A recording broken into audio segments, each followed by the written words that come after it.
परीक्षितीने शुकाचार्यांच्या चरणी साष्टांग प्रणाम केला। परीक्षितीने आपले पाप त्यांना सांगितले। मी अधम आहे, माझा उद्धार करा। आसन्न मरण पुरुषांनी काय करावे? माणसाचे कर्तव्य काय? त्याने कोणाचे श्रवण, जप, स्मरण, भजन करावे? गुरुदेव शुकाचार्यांचे हृदय भरून आले। शिष्य सुयोग्य आहे असे त्यांना वाटले। अधिकारी शिष्य मिळाल्यानंतर गुरुला वाटत असते की आपले सर्वस्व याला द्यावे। गुरु ब्रह्मनिष्ठ व निष्काम असला आणि शिष्य प्रभू दर्शनासाठी आतुर असला तर 7 दिवसातच काय, पण 7 मिनिटातही भगवत दर्शन होऊ शकते। आणि जर गुरु लोभी असला व शिष्य लौकिक सुखाची मागणी करणारा असला तर ते दोघेही नरकवासी होतात।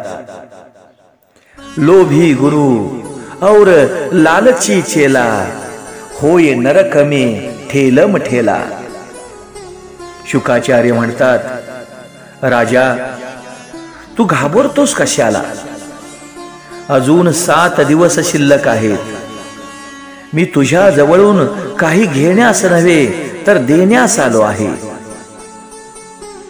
मी निरपेक्ष आहे। मला जो आनंद लाभला आहे व जे भगवंताचे दर्शन मला झाले आहे तेच दर्शन तुला करविण्यास मी आलो आहे। माझे वडील भूक लागली की बोरे खात असत, परंतु या कृष्ण कथेत इतका आनंद आहे की तिच्यामुळे मला भूकही लागत नाही, बोरांचीही आठवण येत नाही। माझे वडील अंगावर वस्त्र ठेवीत असत, प्रभू चिंतनात माझे वस्त्र कुठे व केव्हा सुटले हेही मला कळत नाही। 7 दिवसात मी तुला कृष्ण दर्शन घडवीन। मी बादरायणी आहे। कृष्ण आनंदात मस्त झाल्यावर बोरे खाणेही कुठे उरते।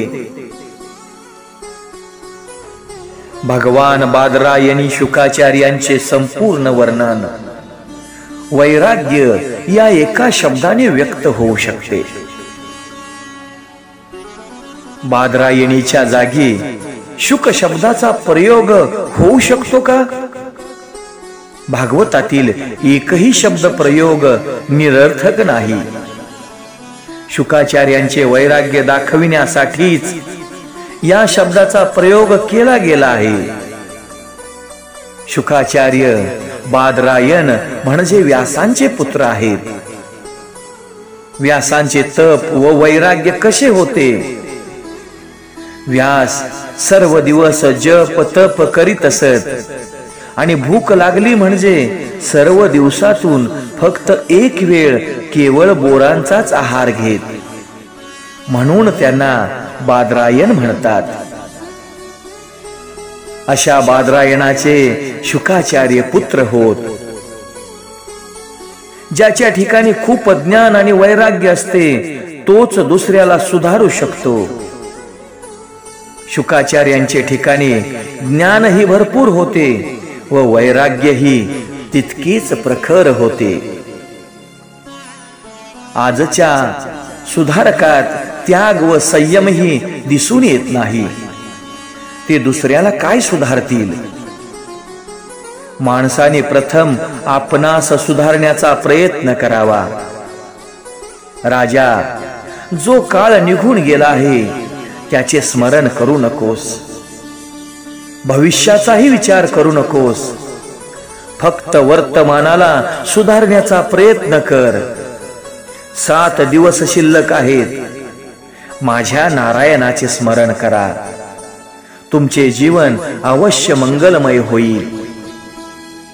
लौकिक रसाच्या भोक्त्याला प्रेम रस मिळत नाही, भक्ती रसही मिळत नाही। ज्याने कामाचा त्याग केला तोच रसिक होय. जगाचा रस कडू आहे, प्रेम रसच मधुर आहे. जो इंद्रियांच्या अधीन होतो त्याला काळ पकडत असतो.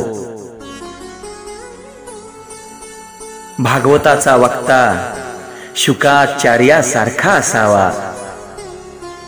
जय जय राम कृष्ण हरी. भाविकांनो, आज या भागवत रहस्य प्रथम स्कंदाची समाप्ती झाली. उद्यापासून आपण दुसऱ्या स्कंदाचा भाग पाहू. या स्कंदाची पूर्णता श्रीकृष्णाच्या कृपेने व आपल्या सर्वांच्या प्रेमापोटी झालेली आहे.